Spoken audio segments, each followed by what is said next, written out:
Sir. Kaya sir? Sige. Saan ilaya? Sa bukal? Sige. Malayo pa ngayon ano eh. Sige sir, tulungan ko kayo. Diyan ka na lang sir sa uli. Hindi na lang kami sa unahan. Sige sir. Angat sir. Kanina pa ka nagtutulak? Sige sir. Sakay mo na lang sir yung isa. Sakay sumakay lang dito sir para hindi matumba. Sige sir. Ano? Hindi, kahit dito pala kayong dalawa, adalayan mo na lang ito sir, itong ano, para matulungan ko kayo. Ito dito ka na lang sa tabi. Oo, mo na lang. Kaysa kayo magtutulak ano. Lang sir, malapit lang naman ang ano, vulcanizing na yan. Nandun lang Oo. Hawakan mo na sir, yung ano.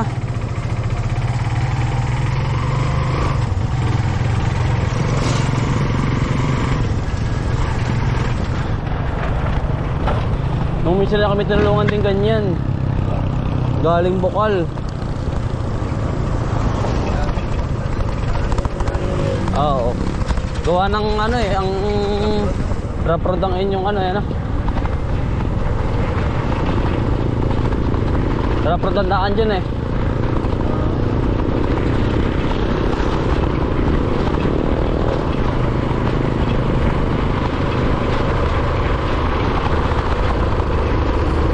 Dito ka na lang?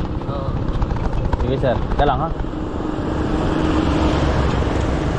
Malayo-layo rin eh ano.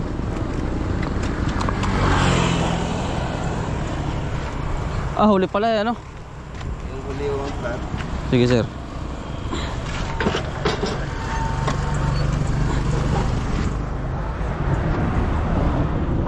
Ay pala sir. Up, angat sir, angat eh. Yan. Thank you. Sige sir. Welcome. Tumabog. Sige sir. Thank you. Apo. Sige po. Ayan, masapit na yan. Sige sir, wala na.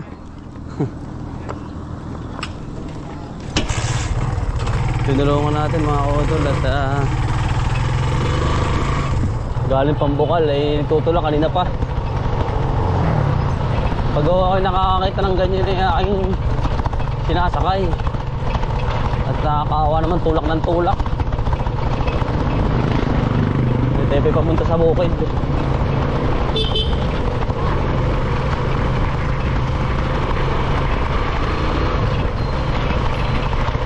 Mano ba mga kotol, yung bang kapag tumulong ka sa kapwa, para bang maluwag? Para bang ano ng aming damdamin po ba, yung bang gusto namin matulungan yung dapat tulungan.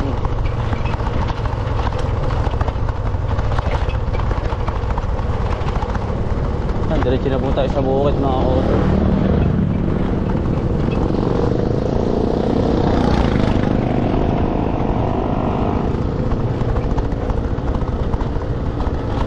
Yan mga kotol, dito na ho tayo sa bukid. Yan, tayo po muna ikukuha ng papaya. Ayun, may hinog na mga kotol. Ayan. Ibang iba mga kotol kapag may camera pong iba. Yung pong ninervyos po ba kami.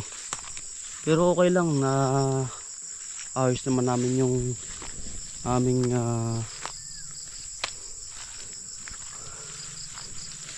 sinabi kay Ma'am Cara yung sa video. Ayan. Hinog na mga kotol. Ay, nabubutas na. Ito pa, ay, bubutas na nga. Kunin na lang natin. Nakausap ito pa. Butas na.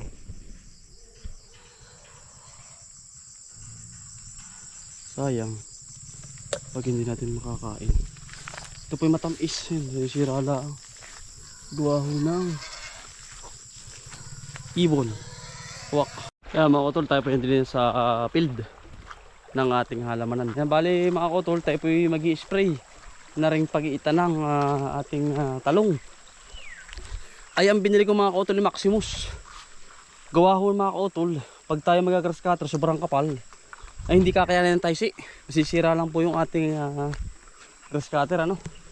Ang binili ko po yung Maximus para hindi maka-apekto sa ating halaman.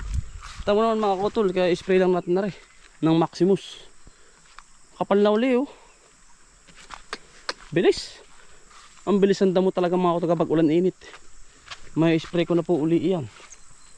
Ayan oh. Hindi pa tayo nakakapag-umpisa. Meron na naman. Madali naman po yan at meron naman po tayong ginagamit na herbicide na hindi makaka-apekto sa lupa. Yan. Pwede na po uli tayo mga kautol ano, sa atin pong project. Malapit na pong taniman yan mga kautol. Antayin nyo na lang po. Yan. Itong ating talong ay marami po tayong pipitasin sa Lunes mga kautol.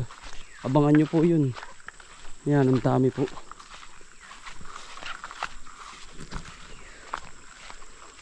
Ayan, ang ganda ng sili pati. Magkakasabay-sabay oh. Hindi ko na po praningin muna at pagkadami po ng bunga. Ayan oh. Ako po ay nangihinayang. At alam niyo naman mga kautol, tayo mahinayangin. Yan po ang ating sili. Ayan, ang kapal. Panalo mga kautol sa ganda. Mamaya natin lulusungin. Spray lang po muna na rin. Dahil pong bunga oh.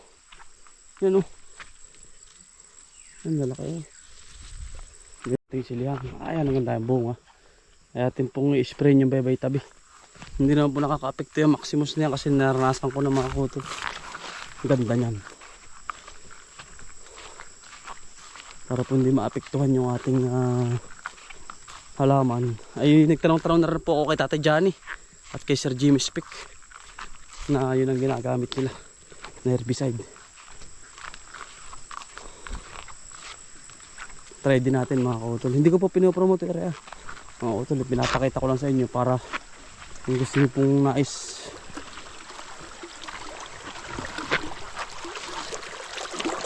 kumamit Maximus mga kautol. Ayan, magaling po.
Tol, bali yarin na po rin talungan.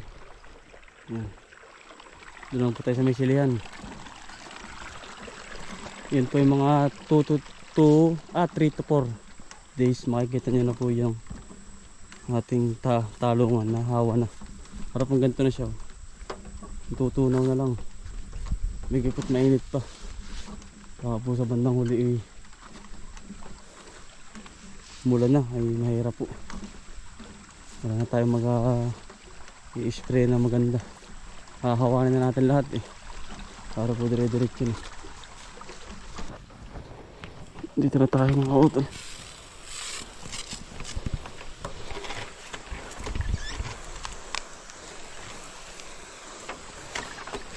May pagkakataon pa po na ma-spray natin. Baka mga ilang linggo, tag-ulan na. Laning niya na po.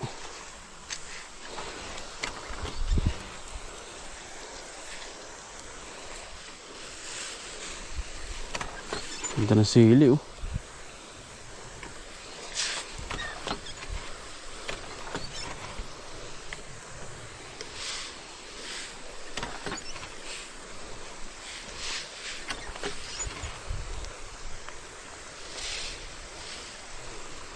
Patungo lang mga auto lang lagay, patungo. Patungo lang po ang spray, wag pataas. Madadali ang buso.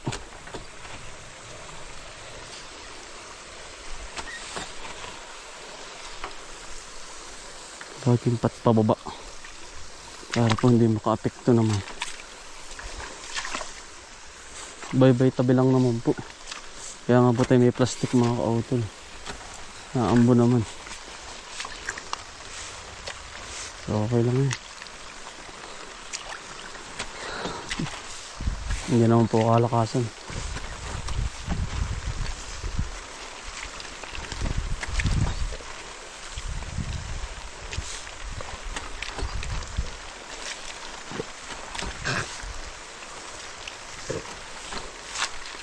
Kasi mag-double-double ang gastos natin sa tao. Pag natin i-spray.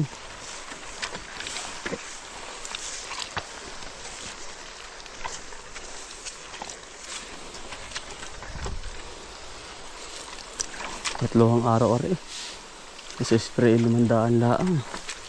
Hindi pa ubos.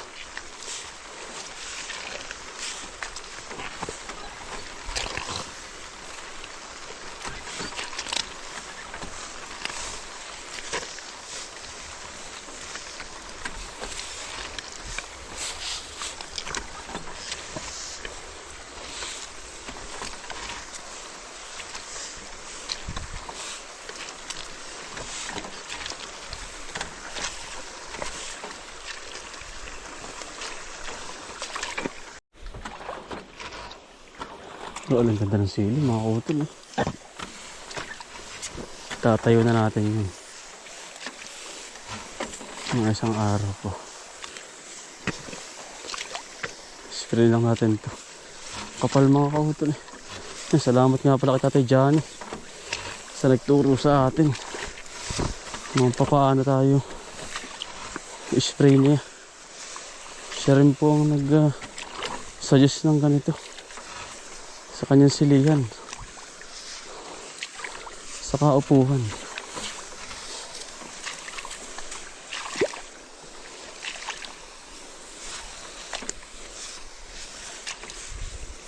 Tabi lang naman mga kautol, hindi man ito makaka-apekto. Habo lang sa itong baybay tabing ito. Yan po ang buong ng sili natin, no? Sobrang kapal. Yan. Tapos yung gantong taas, ipapaano ko na lang yan mga kautol. Ipapagamas ko na lang. Yan ito. As yung baba naman, yung in-spray natin. Ganito lang papagamas natin.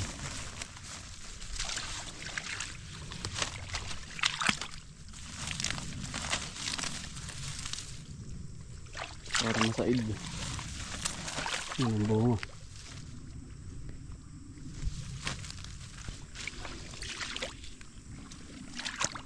Sa ilalim oo ito. Yan. Yan pa ititindig na natin. Kaya ito medyo ano na. Yari na yung dahon, damo. Pagagamas na natin yan, yung taas. Kapal ng bunga, lalaki pati. Nakakutol yun eh. Isasandalan kasi sila eh. Kaya maganda. Yun po. Kaya nakatindig yung iba, nakasandal na, makakutol.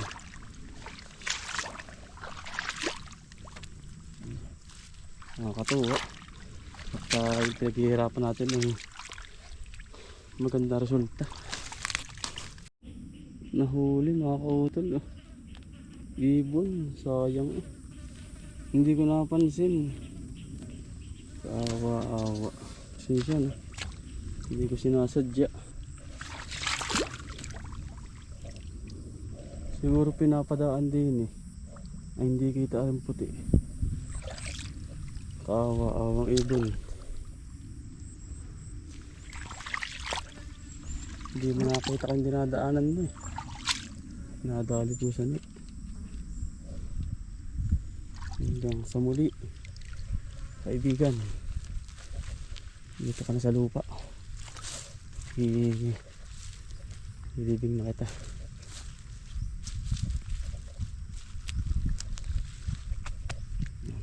Ilibing na po. Awa-awa mga kautol. Ating ibon nakita sa net. Na-trap mga kautol eh. Yan mga kautol, tayo pupunta rin sa upo at patula. Tingnan natin anong resulta na.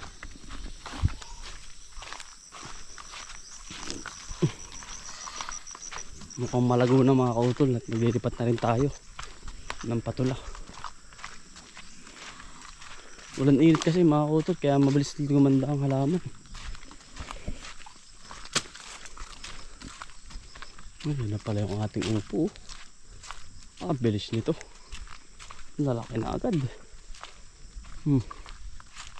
Yan po ang ating upo. Ganda oh. Bilis, ilang days pa lang ito mga kautol. Nakakita na natin yung resulta. Naabunuhan na natin yan mga kautol eh. Yung mga dalawa niyan ay atin hong ililipat sa mga wala pa para po hindi maubusan ng sustansya, mag-agawan pati, mag-aagawan po yan eh.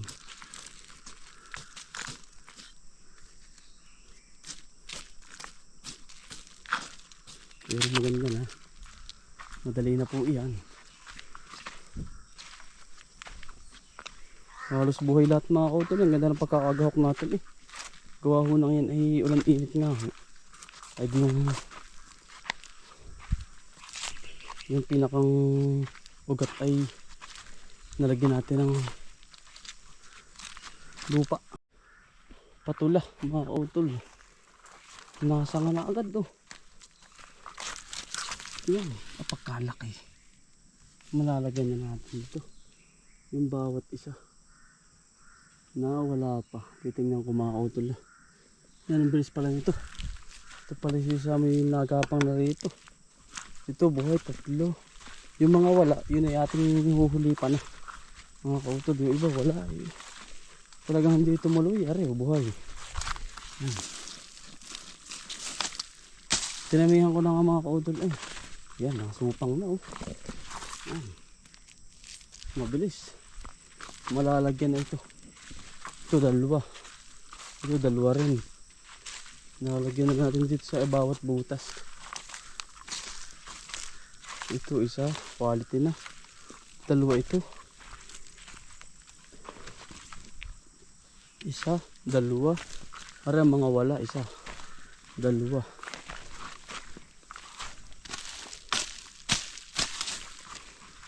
Yan, 2, 3, 4, 5, 6. Na dami. Daming nawala. Ay ito mga buhay yan. Okay, ari ang isa wala. Ari nasupang na eh. Malalagyan natin ang kabang abon no? Kabang gahok. Yan, resulta. Mga utol. Pwede na tayo magtanim ng kalubasa. Maganyan po kalalaki na. Ari isa wala. Ito dalawa, ayos. Ari, walang tumubo. Saka ho, ari. Lilipat na natin yung iba mga kautol. Yun pa, 3. 4. Ari mo natin uunahan.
Lipat-lipat ko na mga kautol para lahat ay may tanim.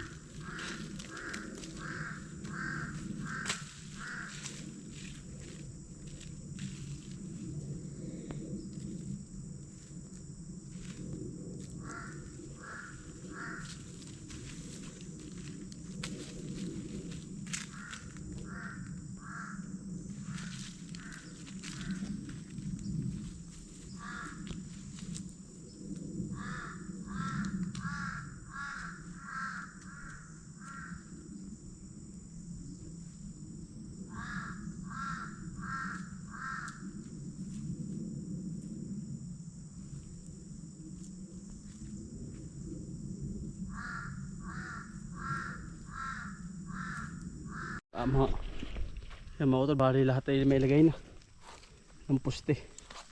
Pinaglilipat na natin yung mga hinulipan na pati natin. Yan, mga hulip na po yan. Patula. Ang dami po niyan mga kautol. At ang gusto po niya ni maulan ay kaya tayo tumanim ng patula. Yan, lahat po meron na yan. Tara naman, katanim na rin tayo ng kalubasa.